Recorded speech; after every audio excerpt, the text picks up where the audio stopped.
Hey everybody, I'm Ann Forster and welcome to Painting Big. So I've been trying to do a public video for a while so that all of you could see the kind of thing that I tend to teach on here. And I decided that today was the day.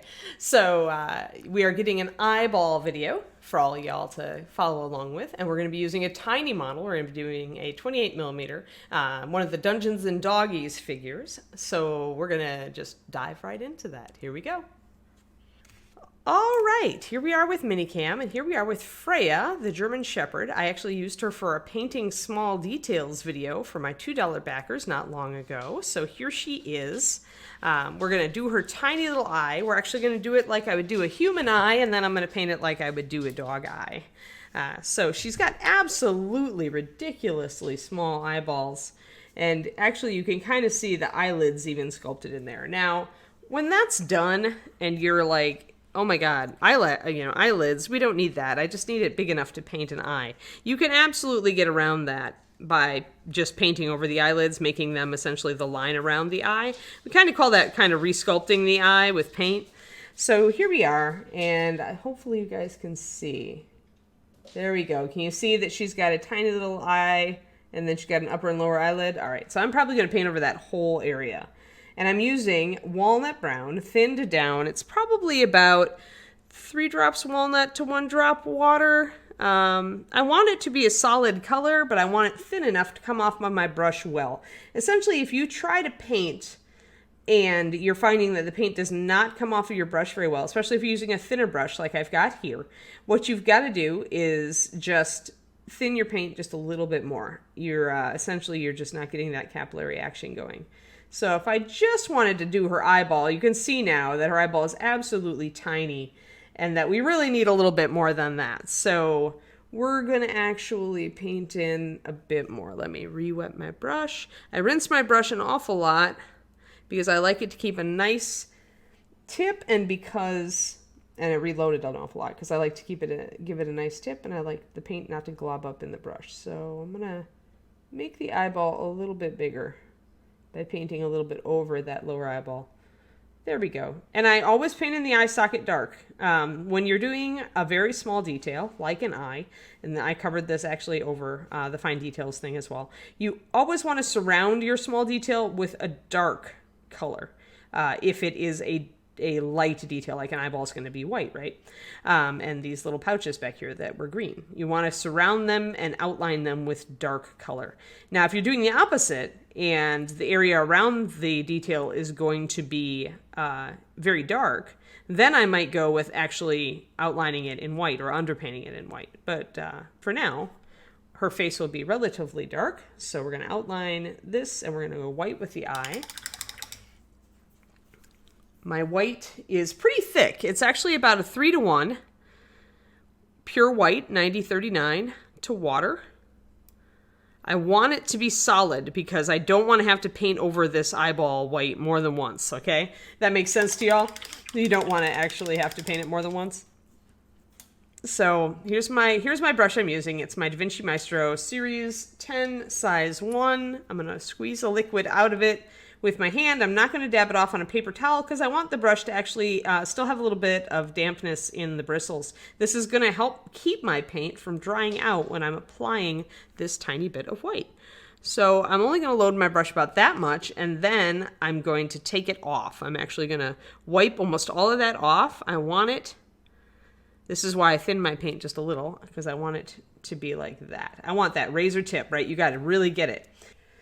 So let's just try it. Let's see if my paint is already dried out a little bit too much, or if I can do one stripe. I want to hit the ball of the eye.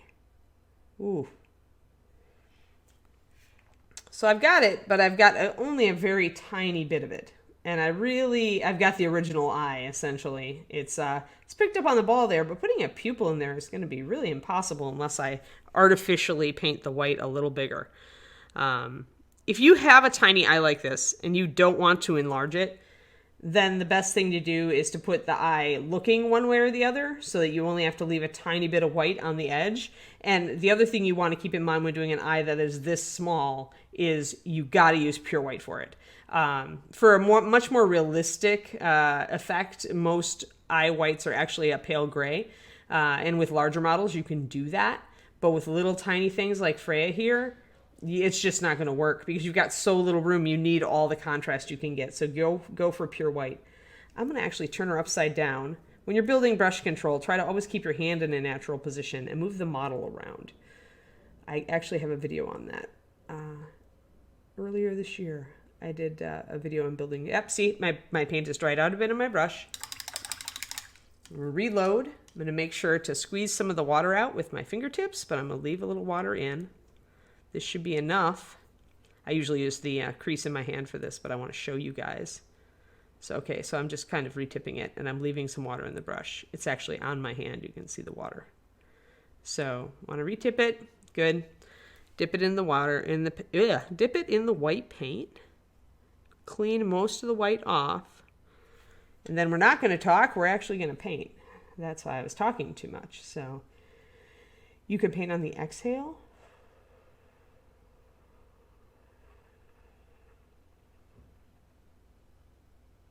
Painting on the exhale makes your hand steadier. If you suck in your breath and you hold it, your hand is more likely to shake. So there we go. There's a nice, solid, longer eyeball. It still looks a proper size for the head, and I can still see the eyelids. It's still good. So excellent. So if this was a human eye, or if I wanted to give my magical talking spellcasting dog a more human eye, I would turn to my walnut brown. Again, I want this a little bit, I want it thinned because you want it to come off the brush and onto the model in a very small dot. If you try to do this with paint straight out of the bottle, it's not going to make a tiny dot. It's going to make a big blob. So here's my paint consistency. There. So my walnut's very dark. It's pretty goopy. If I spread it out, you can kind of see through it, but only a little, only if I really pull it over the palette. But when I can do this, I can make tiny, see those tiny dots? That's how nice and dark each of these tiny dots is. So essentially, I can make a tiny eyeball dot. Do this. Thin your walnut just a little. I think I'm about 3 to 1. I think about 3 drops of walnut brown, 9136 to 1 drop of water. Mix it up. Take a brush with a really good point and see if you can do your tiny dots. That's going to let you know if you can do that eyeball. It's going to give you an idea if your paint consistency is correct. So I think I've got perfect paint consistency. So I'm going to come back and I'm going to reload my brush. Re-rinse, like squeeze the water out. Don't dab it on a paper towel. You're going to take all the moisture out of your brush. Your paint will dry a lot faster in the brush. Dip about half of the brush in, unload it so you get a very dark, really sharp razor tip. Kind of dab it on your palette. Make sure that you don't have too much paint on your brush. It's easy to get a big blob out the first brush stroke or two. When you know that you're good, come back. You want to come up from underneath the eye. What you're trying to do is catch the upper lid with your brush and deposit a drop of paint right where you want it. So come up from underneath and get that eyeball in there. She's actually looking a little bit farther back than I wanted. I can try to correct for that by coming up again underneath the eyeball, putting a little bit more paint toward the front of the eye. She still looks like she's kind of, well, her head's kind of turned back too, so maybe we're okay. I don't really like that look though. I think I'm going to try again. I'm going to put a little more paint on my brush. Going to reload my brush just a little bit in case I'm running out of paint. And I'm going to be right up here with the camera with you guys, and I'm going to come up from underneath.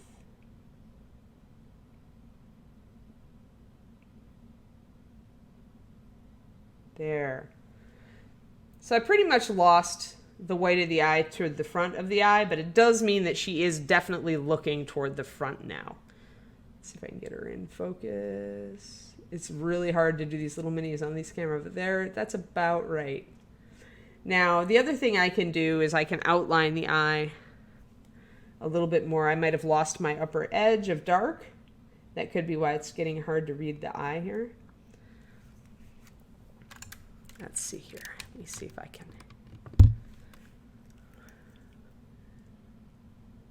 There you go. So yeah, so I might darken that eyelid. German Shepherds usually have dark around their eyes anyway.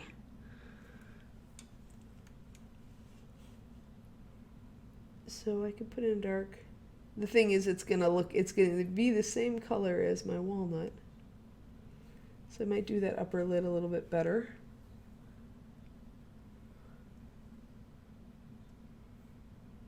It is an eyeball, ladies and gentlemen.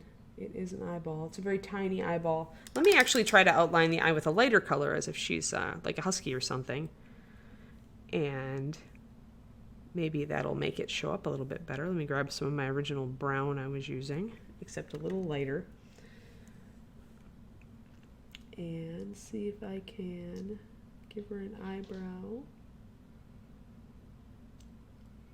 Because some of this is just contrast. Whenever you want a small detail to show up, see, there you go. Whenever you want a small detail to show up, make sure that you are putting contrast in. So if the detail has like a dark outline like this one does, put a light color around it to make it show up sharper.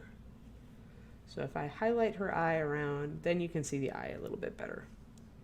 Again, my camera's not ideal here, but you can kind of see.